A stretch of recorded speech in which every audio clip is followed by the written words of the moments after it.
Hər vaxtınız xeyir dəyərli şagirdlər. 4-cü sualın həllinə baxaq. Bizə verilən ifadə budur. Bizdən ən sonda x kvadrat plus 9 bölünsün x kvadrat ifadəsinin qiymətini soruşur. Bu cür ifadələri görən kimi nə edək?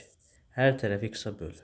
X kvadrat bölünsün x minus 7x bölünsün x plus 3 bölünsün x bərabərdir 0-a.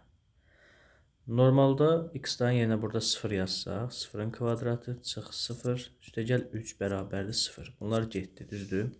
Burada bir nə alınır? 3 bərabərdir 0 olur. 3 0-dan fərqlidir. Buna nəzərən hər tərəf x-a bölüb ifadəni həll edə bilərik əslində. Burada nə qalacaq? X minus 7 plus 3 böl x bərabərdir 0-a. Burada x plus 3 bölünsün x-i saxlayıb 7-ni digər tərəfə atsaq və hər tərəfi kvadrata yüksəlsək nə baş verər? Birincinin kvadratı üzərinə gəlinsin 2 vurulsun birinci, vurulsun sonuncu və üzərinə gəlinsin sonuncunun kvadratı.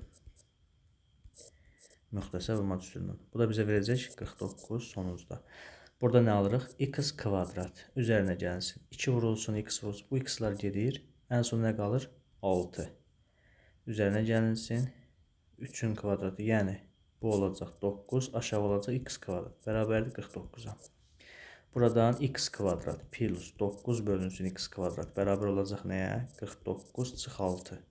Yekunda cavabı neçə alırıq? X kvadrat plus 9 bölünsün x kvadrat bərabərdir 43.